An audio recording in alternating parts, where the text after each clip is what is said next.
So the whole kind of point of this, I'm doing a series of interviews before filming my upcoming film, and I want to like kind of extract all the wisdom I can from filmmakers that I respect, okay? And you're one of them.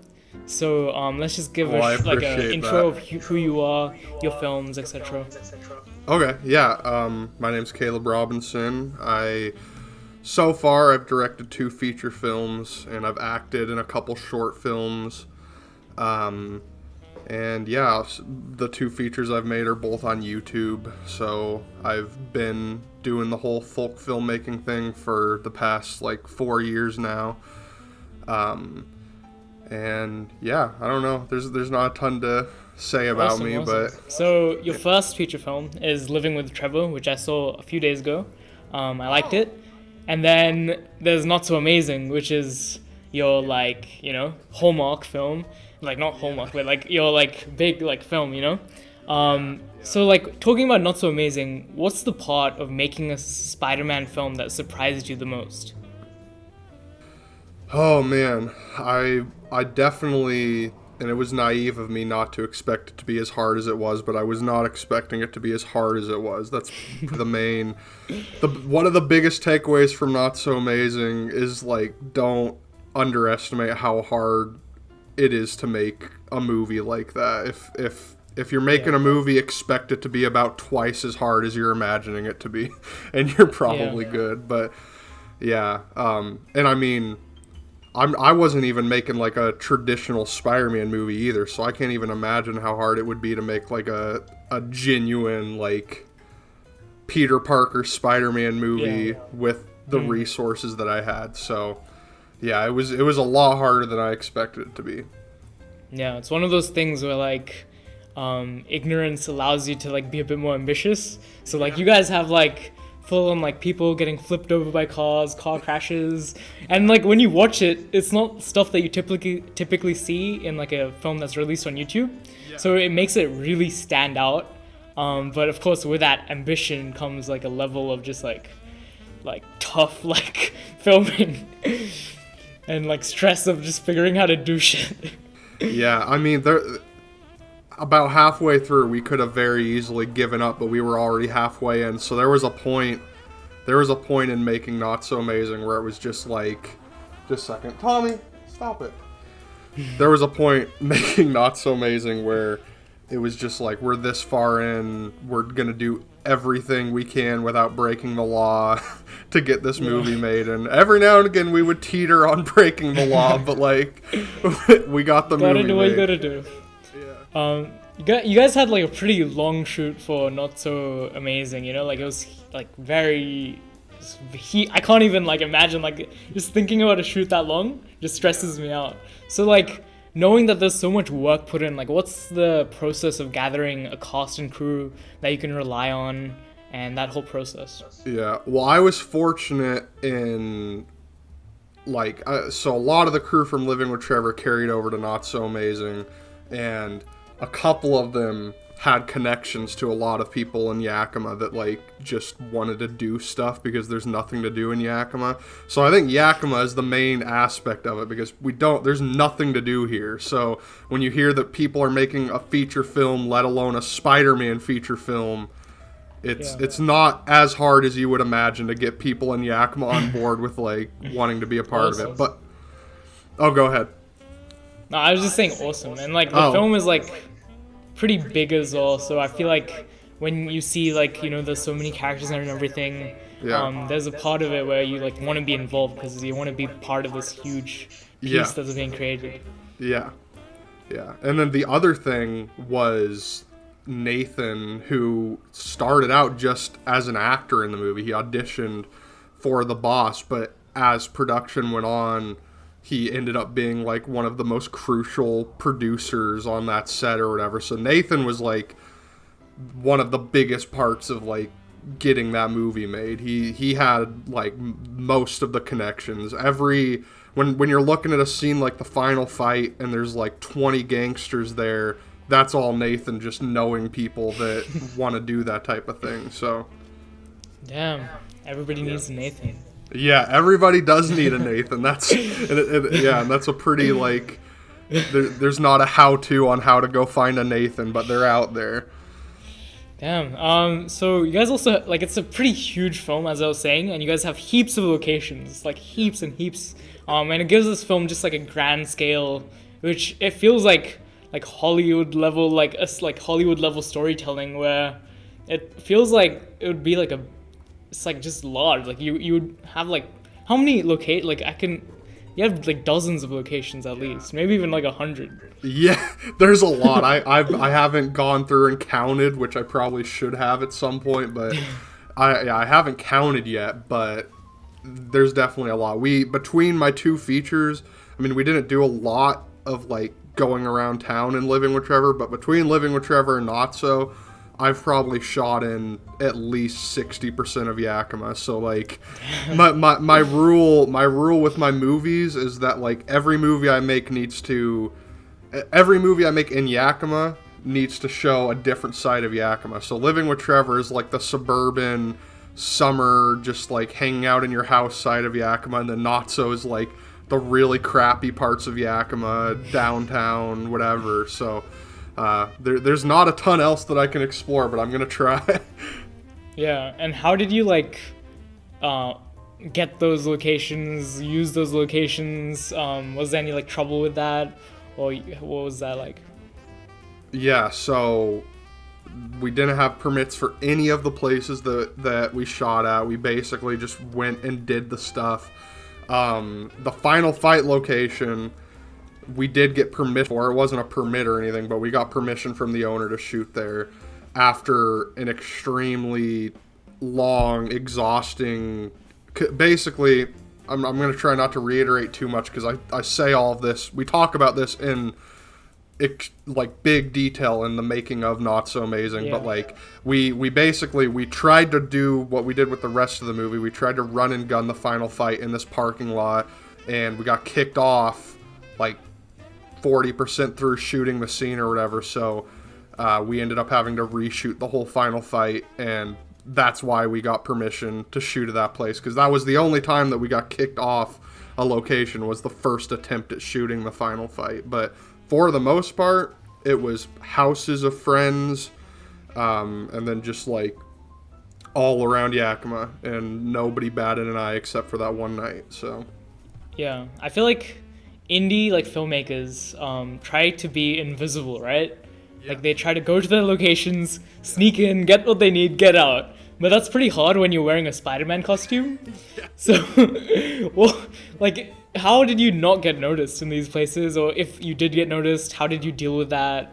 Yeah, we definitely got noticed. We just weren't stopped. Like, nobody stopped us. But like every time we got noticed by at least a couple people. Even in scenes where I'm not in the Spider-Man suit, people, because like another thing that I talked about in the making of thing, I think either that or one of the commentaries, the scene where like I'm talking to my ex-girlfriend and I stand up and I say like F you, F your baby, all of that, there were like 3 kids behind me that refused to leave, and I felt so bad, but like we had to get it because we didn't have permission to shoot there, and I just needed to get out. But like, yeah, the Spider-Man scenes though, like we got every single time a cop showed up, but most of the time the cops were really cool and basically just asked for a link to the movie or whatever. Okay. Awesome.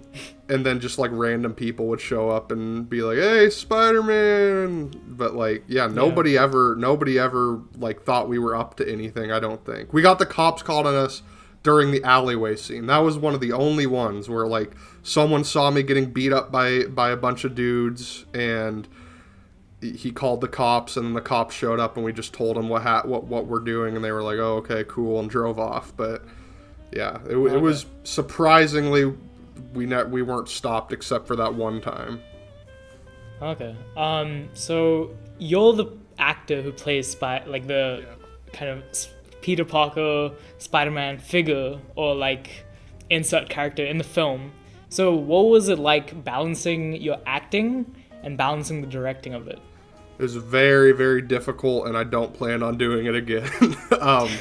It's extremely difficult with a movie this complicated to act and direct because there's just so many moving pieces, and yeah, I don't know. I did it for a reason. After Living with Trevor, the one thing directing-wise that I wanted to work on was working with actors outside of my friends. Like on Living with Trevor, it was easy to direct my brother and stuff, but like I wanted to get out of my comfort zone and gain a better understanding for what it's like to be on the other side as an actor and not a director. So I wanted to like force myself in the shoes of an actor while also directing, and by the end I now do have a better understanding of acting, but it was a lot. You have to put a lot of trust in the person that's holding the camera to get what you're after, especially in those run and gun situations, because you could go 12 minutes shooting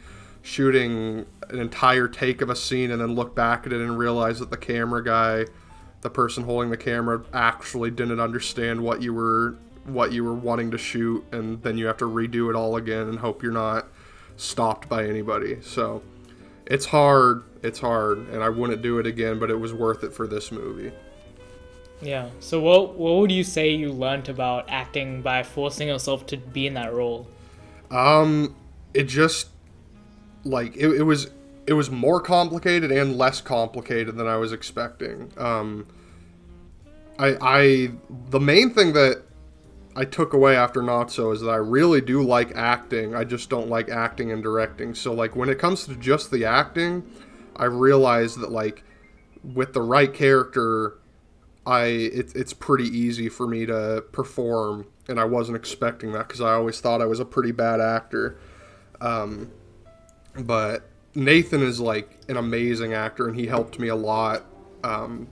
He kind of just teaching me his process, and yeah, I mean there wasn't a ton of like specific things I can point out. I just appreciate what the actor brings to the table a lot more now, and I'm not as naive about it. It's not, I think I gained better processes on how, like perspective on like what the actor is like going through when you're directing them. Yeah, and like with Living with Trevor, my directing was basically just like letting the actors find the performance and then me basically just go yes or no. But with Not So, after Not So, I have actual techniques now on directing actors, and I've learned that like each actor is a completely different beast, and some actors you're just going to be able to be like, this is where you're at in the movie, go, and other actors you're going to need to like have a meeting with them before the shoot and talk extensively about like your character and everything. It was basically just like forming my technique on how to direct actors. So yeah, how do you like develop that level of like comfort around an actor where you start to understand what type of kind of actor they are and how you should approach them? It's just experience, trial and error, like shooting one scene with an actor. By that point, I think I have a pretty good idea on how to proceed with them. I mean, it's no secret that I work with mostly non-actors. So with non-actors, it's a lot of just explaining the character and giving them control. That's another thing. I try not to be too stingy with stuff like that, especially with the non-actors, because the second I'll just be like, this is the character, this is where they're from, you can fill in the gaps however you want, and if I don't like something, I'll let you know, but basically just go off to the races. And I think that excites non-actors and gets them more, like it brings an energy to the performance that wouldn't be there if you had a very strict vision for how that character is supposed to be. I mean, mostly with the gangsters, all of those gangsters for the most part are non-actors, so they all had a lot of fun with like forming their own backstories and creating their own personas and stuff. Like David and Micah, all of that stuff isn't in the script, and none of that was me. That was just them coming up with their own dynamic and stuff. And yeah, my answers are all really scatterbrained right now, so I apologize. Right. But yeah, Is there like a lot of improv in your work? I think it's a pretty healthy balance. I do a lot of improv, but within the confines of the screenplay.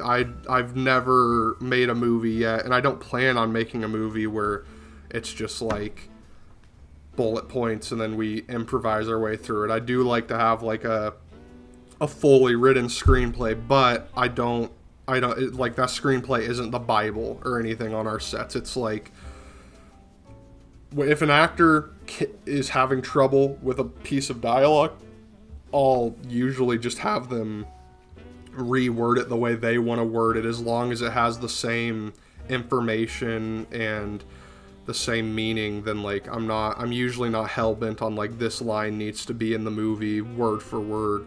And every now and again we will like improvise a story beat too. That does happen too once in a while, but yeah, it's probably like 50-50. Yeah. So when you're working with so many people, dealing with like a bunch of like people as the crew, a bunch of people as the cast, everybody has their own ideas, and I'm imagining at a certain point, even like with your ambition so high, there's some level of compromise that you have to like make to like get, okay, it's good enough, this is close enough.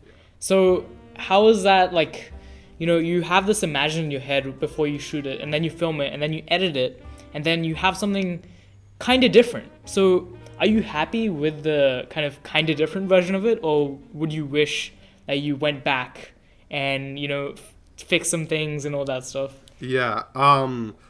So far, between Living with Trevor and Not So Amazing, the compromised version is the better version of the movie. So, yes, I've had to make compromises, and at the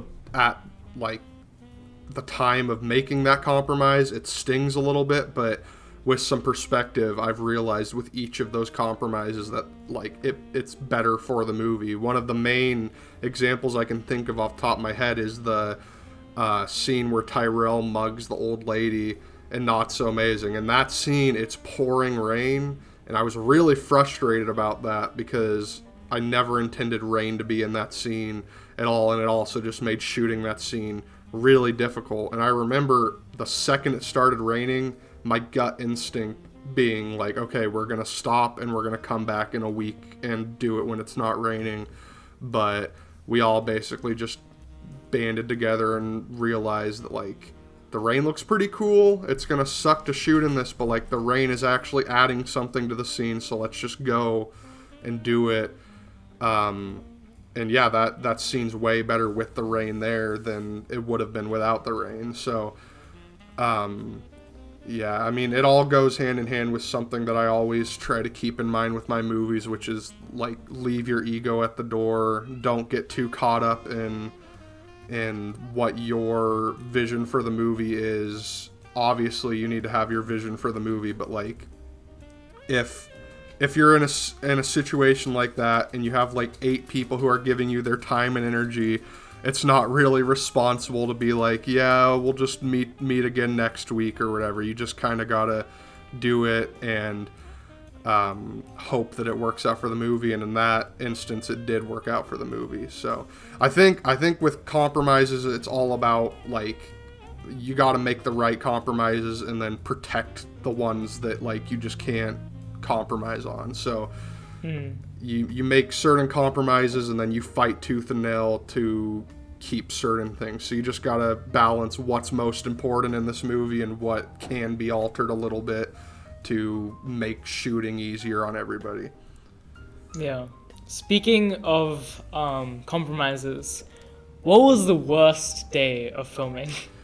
Oh man, definitely the final fight. The final fight was like it was like 20 degrees outside and we were all dying. It was awful. Yeah, but I've talked about that situation a lot, but it was like the longest shoot of my life, and I don't know how we did it. I always say that, but like I don't have any recollection of like the I can recall memories of us acting out the scenes, but I can't for the life of me remember any of the in between. I can't remember the situation as a whole. It was crazy. Yeah. So let's look at the more positive side. What was like the best moments of filming, the best day of shooting? Yeah. Was it when you wrapped? That must have felt amazing after such a long production. Yeah. Like what else was really fun? That was the best moment for sure. That was like one of the best moments of my life. That feeling is just like there's no words for it. But best day, if I were to give a best day, it would probably be the boss shoot, because we shot all of the boss hideout scenes all in one day, and that was basically the only day of shooting where like I didn't have to put on the Spider-Man suit, I didn't have to act in the scene, I could just direct, and that was a lot of fun. That was like one of the only not so days where like I didn't want to rip my hair out the whole time. Yeah, there's a lot of snappy dialogue in that scene as well, so I imagine it would be fun to like kind of riff off that. Yeah. So now you have 2 films. Yeah. Do you notice any like consistencies or things as a filmmaker that you like kind of like doing, or just like your style? Yeah. I like looseness. Like I've said, I don't like to treat the script as a Bible. I like to be loose. I like to let actors riff off of each other. I like with Not So, I realized that I really like handheld. I wish I've talked about this too, that like if there's one thing that I wish I could do better with Not So, it's smoother handheld. But I really like doing handheld. One thing that's just a mainstay between Living with Trevor and Not So is zoom lenses. I love just like that like office style, just zooming on people when things are like really emotional for some reason, or to amplify comedic moments and stuff. I think my comedic sensibilities are really awkward, so the zooming adds to that a lot. But yeah, just like loose, handheld. I'm not trying to be overly cinematic, which I think in and of itself creates a cinematic movie. So I'm not really focused on making something super cinematic. I'm focused on just making something fun and also something that like something meaningful too. That's between Living with Trevor and Not So. They're both comedies that in the third act become kind of dramas a little bit. So yeah, I'm not focused on making Interstellar, although I love that movie to death. I'm just trying to do me. That's I learned that lesson on Living with Trevor, that I needed to stop trying to emulate filmmakers that I loved and just grab a camera and make a movie, and that's the truest Calob movie that I could possibly make. Yeah, absolutely. So with the comedy kind of element of it, do you plan on like making like comedies? Is that like the genre you're most interested in? No, which is hilarious, because most people would expect that. But I love comedies. It's one of my favorite genres, and I think it's a underrated genre. I don't think people use it to its full. Like, you can do a lot with comedy that people just don't do. But I'm like a drama guy, so I chose comedies to start out because I think when you're starting out, it's a pretty big misstep to jump into something like a drama or a sci-fi movie or something like that. So like I think a good starting point for people is documentaries, comedies, and horror movies. And I thought comedy is my best bet, so I went with comedy, and through my comedies with Living with Trevor and Not So, they get dramatic as they go on, and that's me trying to like build up to eventually making just a straight up drama. So the goal is, I'm never gonna abandon comedy altogether. I will have more comedies out sporadically, but like the goal is to do mostly dramas going forward. So yeah. Yeah, so like how do you even know if something's funny on set? You know, like how, like, cause comedy is like, it's like so like timing based that it's kind of scary for me, like, to even think of doing a comedy, because it's like, how would I know if something's funny? Yeah. You know? My answer is going to be pretty simple, but I think it's just, if you find it funny, then you should do it. I got a lot of just like people confused and people who didn't find Living with Trevor that funny and stuff, and it was like, at first I had that like insecure feeling of like, oh man, I just made a comedy that's not funny, but like I find it funny, and that's what matters most. Like, as long as the filmmaker loves it, then it will find an audience. And sure enough, even though at first Living with Trevor was like, most people weren't crazy about it, it's gained an audience over time. And yeah, I think you just gotta go with what you want to do, and if you and your crew are laughing hysterically at something, odds are it's gonna work in your movie. So Awesome. If you're shooting something that you wrote in a script that you think is funny and it's not funny on set, then like you probably should do some reworking because you're not finding it funny. But like, yeah, just go with your own instincts, and if you find it funny, then it's probably funny. Yeah, I kind of approach it as everything I make, I try to imagine like myself, but not with my context. So like just like another person that has exactly my like tastes, personality, likings, but like not with my specific details, I guess. And I try to imagine that viewer, and then I like edit and make the story for that person. I don't know, it works for me. That's awesome. Yeah. So what does the editing process look like for you? Oh man, that's the main thing that I want to get better at. I'm kind of obsessive with the edit, and I mean, Not So took me almost a year to edit entirely after like a year and a half of shooting. Yeah. So I don't know. It was a big movie though, so I can't really look back and be like, I should have done that differently. But like, I want to refine my editing process, because right now it's like very long, and I sync up all the footage, and then I go and I make my selects, which is like going through that entire scene's footage and just picking what takes I think are best, whatever, and I put it in, and I actually like edit it together, and that's like the rough cut of that scene, and then I move on to the next scene, rinse, repeat, and it's that same process over and over and over again for like 200 scenes and Not So Amazing. So, and that's just the rough cut process. So I want to streamline my process more, and that's like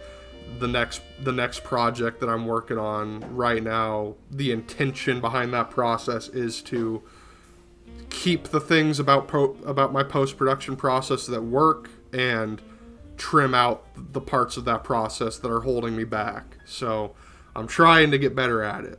Yeah, so like what parts of the process do you think you like need to improve on? What parts of the process do you think like on matching, you know?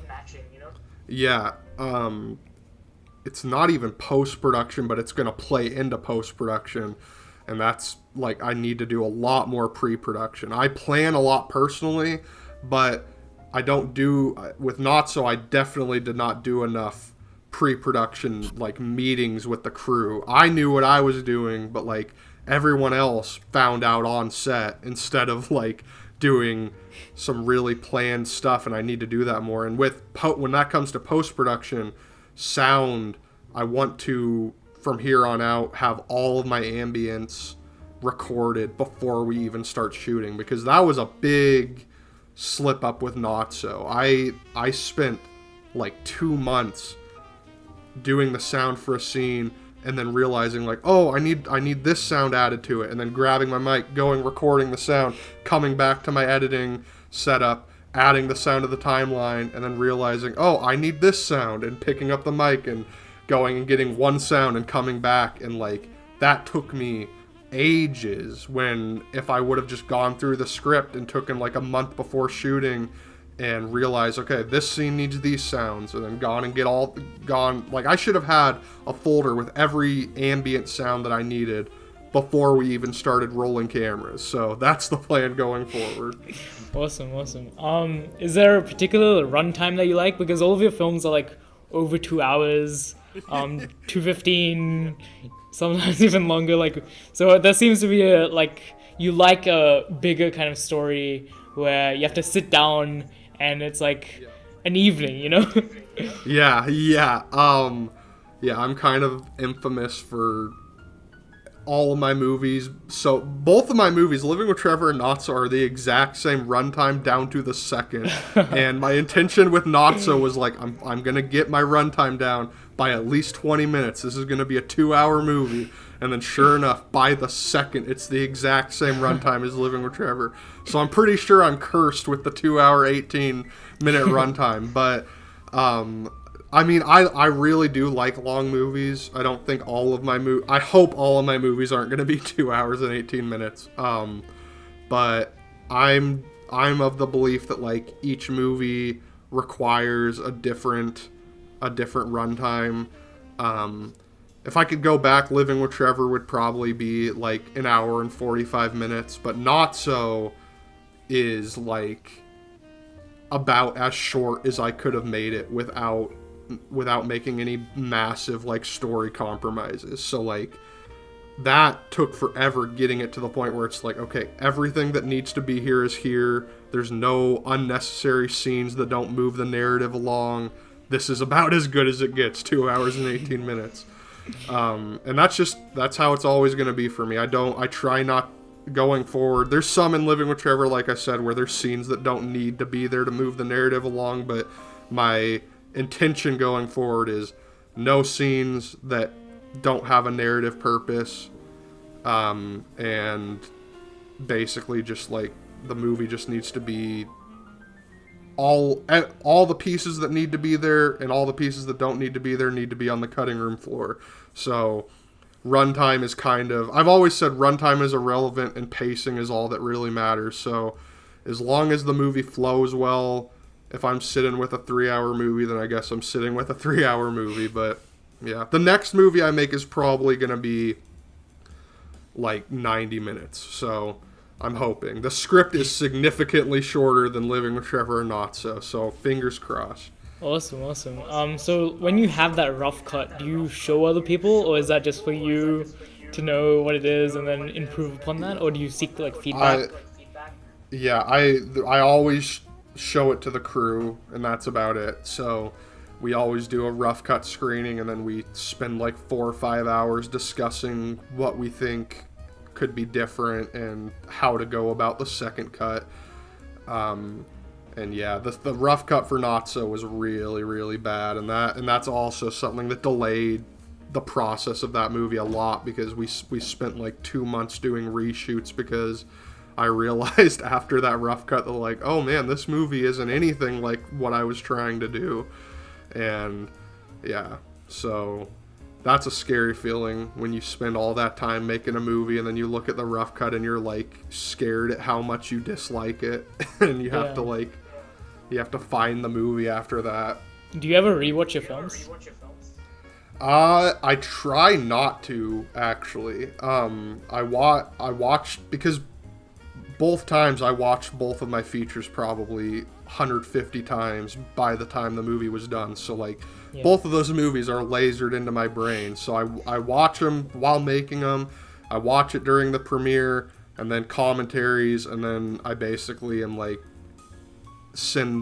my analogy has always been that like my movies are my kids, and when I'm done watching them, that means the kids going off to college and they have their own life to live. So Not So and Living with Trevor both will find their own audiences and have their own lives while I'm making other movies. So yeah, so I try not to.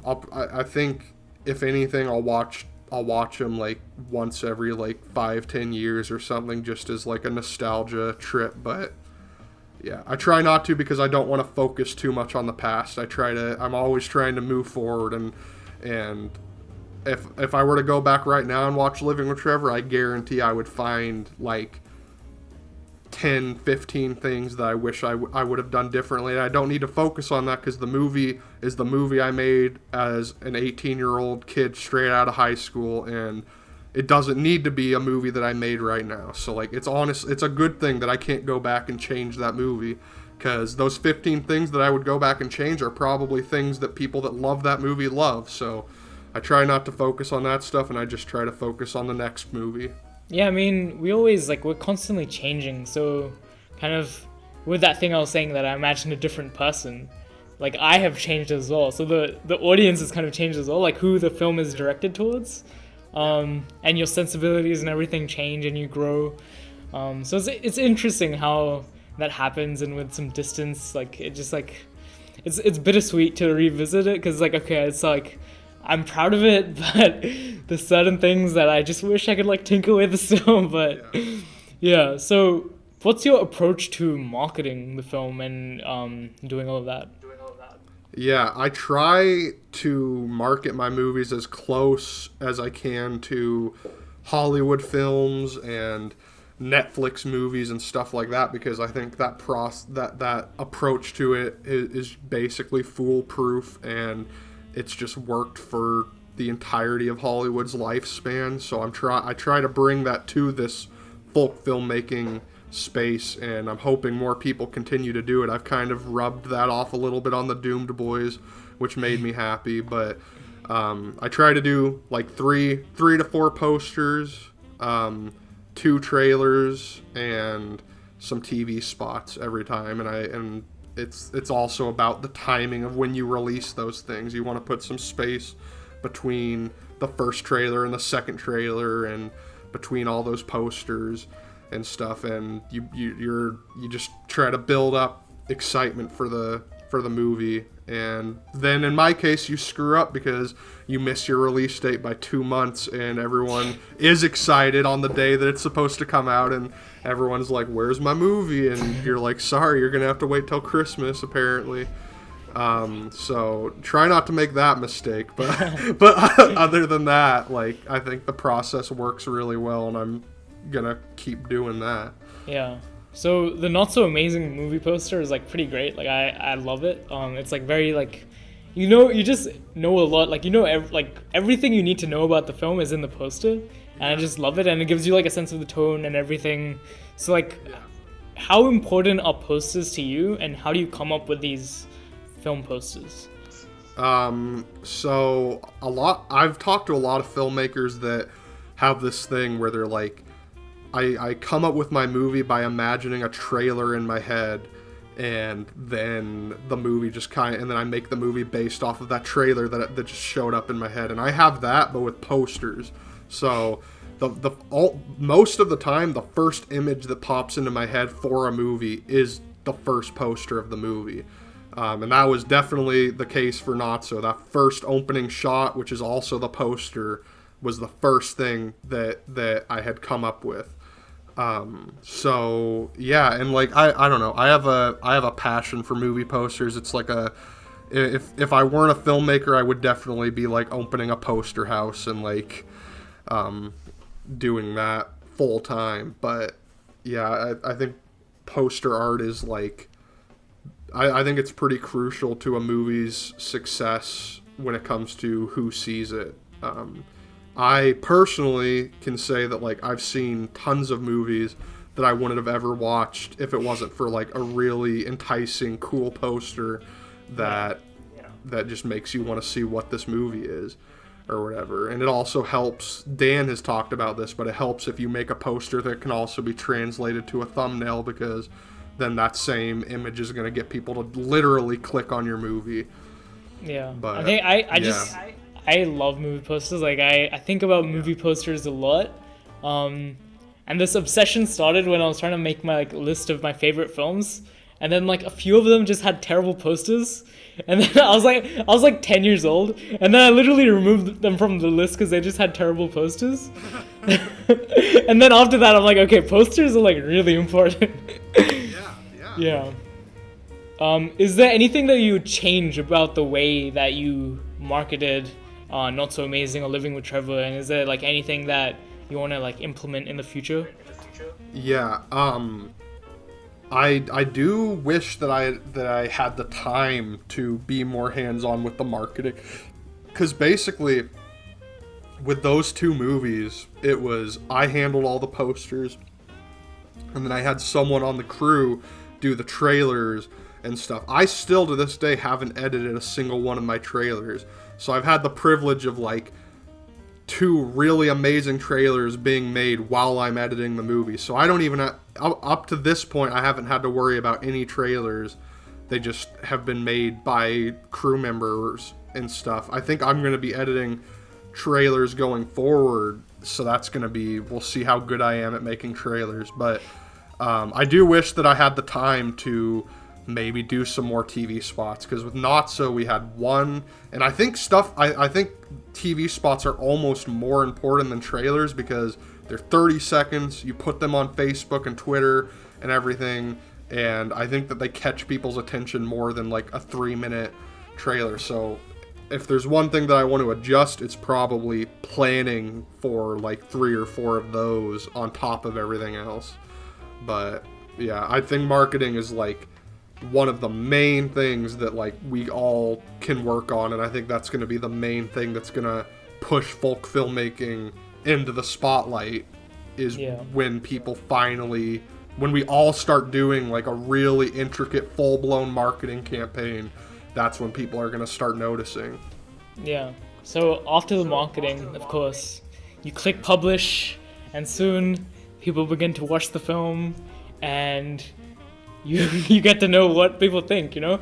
With my first film, the documentary, The Last Day of Childhood, that was scary. The last week of making it, I was like, it was like I was bad. Like I was like almost thinking of just deleting the whole project, and just like I thought I was gonna publish this.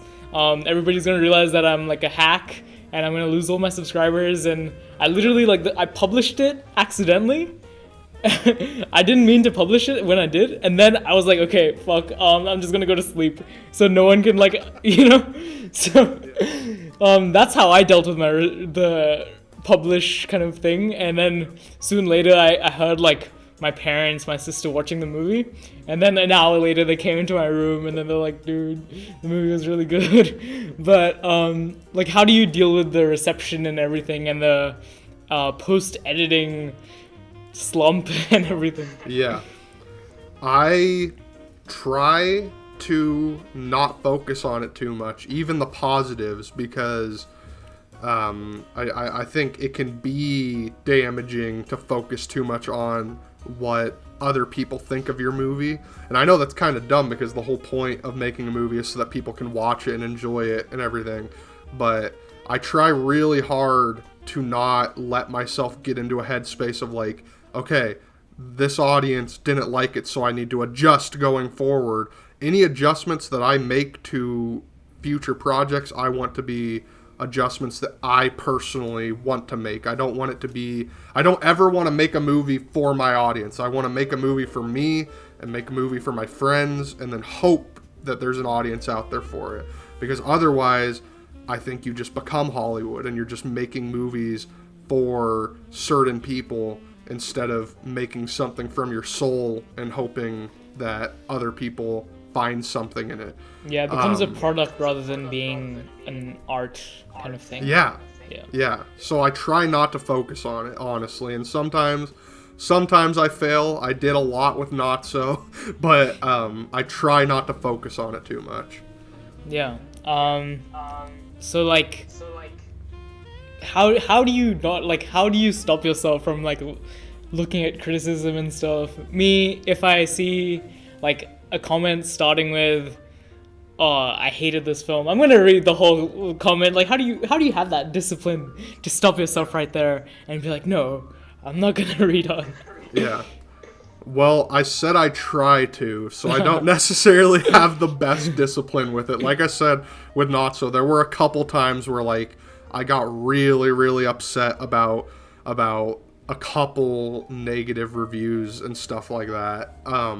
So I don't necessarily not look at the reviews. I've looked at a good amount of reviews for both of my movies, but I just try not to let it like stick in my head too much.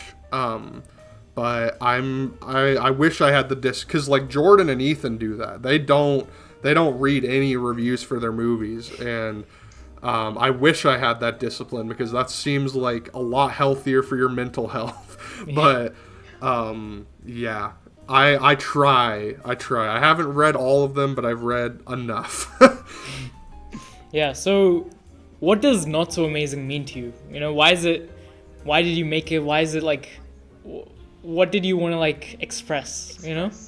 Yeah, I wanted to make a movie about with great power comes great responsibility. That, at the end of the day, was my goal. Spider-Man is my favorite comic book character, and I had always wanted to make something Spider-Man related, but I didn't want to make like a traditional Spider-Man movie, because I'm me and I'm not the person to do that. So it was basically just like I needed to find a way to explore that without exploring it, and Not So Amazing was the perfect canvas for that. Yeah. So awesome. yeah, I just wanted to. It's a movie, to me. It's a movie about doing the right thing because it's the right thing, even if it's hard. Basically, that I think that famous saying, "With great power comes great responsibility," can be applied to everybody, because it's basically saying that like if you have the capacity to do this good thing and you don't, you're fucking up. Basically, like you should go do that good thing because you can. It doesn't matter if this person ran over your foot or something. You need to, like, you can go help them. You have the ability to go change their life right now, so you should. And I'm not great at doing that, and that's a big thing with my movies, is I'm always trying to explore things that I want to improve in my personal life, and that's like a big thing in my life that I try to work on every year, is just doing the right thing more often, because when people wrong you, it's very easy to just like, well, they karma's a bitch, and go to bed and let them go get in the situation that they're in or whatever. But yeah, that's what Spider-Man means to me, so I wanted to make a movie that like was that in a nutshell. Yeah, that's amazing. So if there's a single piece of advice that you can give me before I make my next movie, what would it be? Yeah, I'm not gonna have you spoil what it is, but on a scale of Living with Trevor to Not So Amazing, how ambitious is this next movie? Because that will have an effect on my advice. Okay, so there's like 3 main characters, and it's gonna be maybe like 80 minutes, and it has a decent kind of, a lot of things happened, but it's still fairly like contained. Like I would say it's a bit bigger than Living with Trevor, but I think it's leaning towards Living with Trevor, but still for me it's like much bigger than anything I've done, you know? Okay. And didn't you? I think I saw on Twitter that like this is your, like it's scripted this time, like it's a screenplay. Okay, cool. So I would say plan for the worst. That's like the main thing that I can say from Not So, is like, don't go in with the naivety that everything is gonna work out, because if it goes the way that most movies go, nothing is gonna work out, but you're gonna find a way to make it happen anyway. So be very ahead of the game and plan for the worst. Plan for everything to fall apart, and have plan C, D, E to make it work either way. That's the main piece of advice I can give. Filmmaking is way harder than anybody ever talks about, and you have to really love it to do it the way that we're doing it. So Absolutely. Yeah, plan for the worst and try to have a good time, because that's also a thing with Not So. I had a terrible time making that movie. I'm glad like I like the movie as much as I do, but like making it was hell. And if there were days where I could have just reminded myself like, have a good time today, it probably would have gone a little better. So let yourself have fun with it and expect the worst to happen, because it probably will. Yeah. what's on the top of your head? What's like one recommendation? Maybe it's like an underappreciated gem of a movie or something, or just anything, right? Right? Like could be like a book, a movie, a TV show that you would recommend to the viewers that they have to watch. Like if there's one thing you want them to watch, what is it? The Puffy Chair is my second favorite movie, but I think it's one of the most helpful movies for beginning filmmakers ever. In my opinion, it's one of the first folk features, even though it's not a folk film. It has that exact same energy. They made it on a Handycam, and they just made a road trip movie on a Handycam, and I hold that movie very dear to my heart because it's the movie that taught me that like my style is just going to happen from me picking up a camera and making a movie instead of trying to make Clerks. Just grab a camera and shoot your movie, and the movie is just going to be your style because you made it or whatever. But I think that movie's very inspirational because there's not like it's literally just three people in a car going on a road trip shot on a Handycam, and I think it proves that like you don't need all the bells and whistles to go make an amazing movie, because I think that movie is amazing and it's made for nothing. Literally nothing. Some gas money and a Handycam. Yeah, The Puffy Chair. It's from, I think 2005 I think is when it came out. Awesome. Yeah. I'll add a poster or whatever on screen so people can check it out. They'll be looking towards their phones now to like see. But yeah. So what's next for you? What's coming up? You know, you don't have to reveal too much. Just like a little sneak peek. You know. Yeah, I'm working on a movie right now that is going to star Nathan. Finally, it's gonna be led by Nathan, and it's gonna be like a comedy / drama. So I don't want to give too much away, but yeah, I don't want to. I really don't want to get, because like when people find out about that movie, they're gonna lose their minds. But I'm working on that, and then a ton of other stuff. My intention with RC Films has always been to, like, it's not just going to be a hub for my movies. We actually have one feature not directed by me called Seventh, and that's amazing like the movie. first. Amazing. Yeah, Seventh is amazing. Yeah. That's the first movie that I just produced and didn't direct, and there's definitely more of those coming up too. I'm sure Nathan and I are always trying to find either people who really want to be filmmakers in Yakima, or people who would make amazing filmmakers and don't realize that they would make amazing filmmakers. So we're always trying to find more people to bring under our roof and make more movies with us. So I have like 3 movies in development right now that I'm going to direct, and then there's also like, man, I want to say there's probably like 2 or 3 that I'm not going to direct. So there's a lot of RC film stuff coming up. Do you enjoy producing? I do. For me, I mean, directing always is my main thing, but I like producing a lot as a break from directing. When I'm really burnt out from making a movie, it's really nice to get to not be in the driver's seat and just sit in the passenger seat and watch someone else work. So I really like producing, and I want to do more of it. Yeah, I definitely feel that like when you're not in the driving seat and you're like observing other directors, it also improves how you want to do things. So that's really great. So where can people find you? All of that stuff, you know what to say. Yeah.